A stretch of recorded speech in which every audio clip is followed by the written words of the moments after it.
Hello friends, जैसे कि आप जानते हैं कि आज टीचर डे है और आज टीचर डे के उपलक्ष्य में मैं आपको एक बहुत ही मोटिवेशनल कहानी सुनाने जा रहा हूं जो आपको आपके जीवन में बहुत ज़्यादा इंस्पायर करेगी। तो चलिए बिना टाइम वेस्ट करे हम अपनी वीडियो शुरू करते हैं। दोस्तों, ये कहानी है दुनिया के सबसे महान बल्लेबाज सचिन तेंदुलकर की, जिन्हें भारत में गॉड ऑफ क्रिकेट भी कहा जाता है। लेकिन सचिन इतने महान कैसे बने, क्या आप जानते हैं? चलिए मैं बताता हूँ। उनकी इस महानता के पीछे उनके गुरु रमाकांत आचरेकर का बहुत बड़ा हाथ है। जब सचिन 11 साल के थे तब पहली बार उनकी मुलाकात अपने गुरु आचरेकर से हुई थी, और जब वो अपने गुरु के सामने पहली बार खेले थे तो अच्छी परफॉर्मेंस नहीं दे पाए थे क्योंकि वो बहुत ज़्यादा नर्वस हो गए थे। लेकिन उनके गुरु सचिन के अंदर छिपे टैलेंट को पहचान चुके थे और उस दिन के बाद उन्होंने सचिन को कोचिंग देना शुरू कर दिया। और सचिन के गुरु सचिन के साथ कड़ी मेहनत करते थे, और जहां और प्लेयर्स के गलती करने पर उनके गुरु उन्हें डांट कर छोड़ देते थे, वहीं सचिन के जरा सी गलती करने पर बहुत ज़्यादा डांटते थे और सचिन को स्टेडियम के 10 चक्कर लगवाते थे। और पूरे दिन क्रिकेट खेलने के बाद सचिन के गुरु उन्हें पूरी किट पहनवाकर स्टेडियम के 10 चक्कर लगवाते थे। और ऐसा सचिन के गुरु इसलिए करते थे क्योंकि सचिन के गुरु जानते थे कि सचिन के अंदर दुनिया का बेस्ट बैट्समैन बनने की क्षमता है, और इसीलिए सचिन के गुरु उनके साथ ज़्यादा सख्ताई से पेश आते थे ताकि सचिन का असली टैलेंट दुनिया के सामने आ सके। और सचिन भी अपने गुरु का बहुत सम्मान करते थे, अपने गुरु द्वारा बताई गई हर बात को सर झुकाकर स्वीकार करते थे। सचिन और सचिन के गुरु से जुड़ा एक किस्सा जो बहुत ही ज्यादा फेमस है। एक बार सचिन अपना खुद का मैच छोड़कर दूसरी टीम का फाइनल देखने के लिए चले गए, और जब उनके गुरु आचरेकर को इस बारे में पता चला तो वे बहुत गुस्सा हुए, और सचिन के गुरु ने वहीं जाकर सबके सामने सचिन को थप्पड़ जड़ दिया और कहा कि तुम स्टेडियम में बैठकर दूसरे लोगों के लिए ताली बजाना चाहते हो या ये चाहते हो कि दूसरे लोग तुम्हारे खेलने पर तालियां बजाएं। सचिन अपने गुरु की ये बात सुनकर बहुत ज़्यादा प्रभावित हुए, और उस दिन से सचिन ने कभी पीछे मुड़कर नहीं देखा और दिन रात मेहनत करने लगे। और उन्हीं दिनों सचिन के गुरु ने एक नया नियम बनाया कि सचिन को जो भी बॉलर आउट करेगा उसे 1 रुपये का सिक्का दिया जाएगा, और अगर सचिन पूरे दिन आउट नहीं होते हैं तो ये 1 रुपये का सिक्का सचिन का होगा। और सचिन के पास ऐसे 13 सिक्के हैं जो उनके पास आज भी हैं।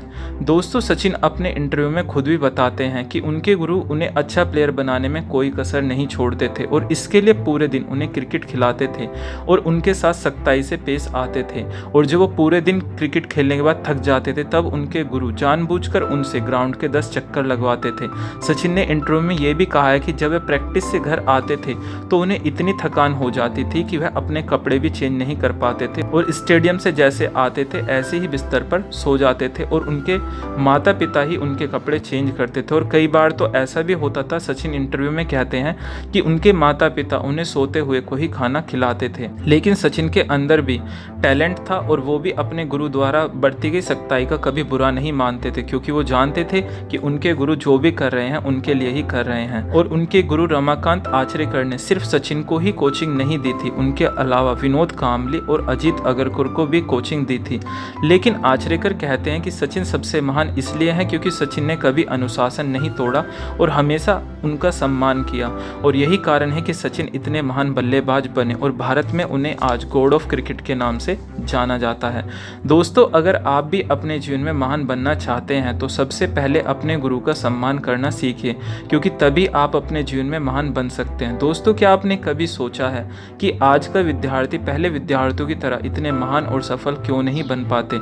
इसका सबसे बड़ा कारण है समर्पण, क्योंकि आज का विद्यार्थी ज्ञान तो प्राप्त करना चाहता है किंतु समर्पण करना नहीं चाहता या कर नहीं पाता। और जब तक कोई विद्यार्थी अपने गुरु के प्रति समर्पित नहीं होगा तब तक ना तो उसे ज्ञान प्राप्त होगा और ना ही वो महान और सफल बन सकता है। अब कुछ विद्यार्थी ये सोच रहे होंगे कि समर्पण का अर्थ क्या है। चलिए मैं बताता हूँ। समर्पण का अर्थ यह है कि आप अपने गुरु का सम्मान दिल से करें, ना कि दिमाग से।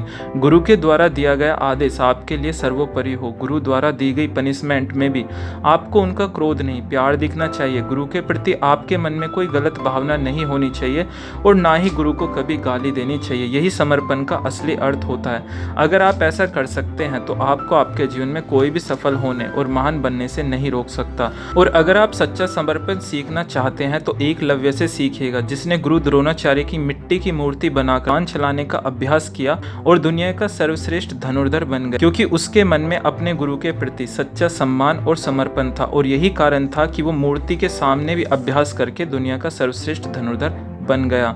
और अगर आप भी अपने जीवन में सफल और महान बनना चाहते हैं तो आज से ही अपने गुरु का सम्मान दिल से कीजिएगा और अपने आप को अपने गुरु के प्रति सच्चे दिल से समर्पित कर दीजिएगा। अगर आप ऐसा कर सकते हैं तो आपको कोई भी सफल होने से नहीं रोक सकता। दोस्तों, ये वीडियो आपको कैसा लगा हमें कमेंट सेक्शन में जरूर बताएं और ऐसी और भी मोटिवेशनल वीडियो देखने के लिए हमारे चैनल को सब्सक्राइब करना ना भूलें।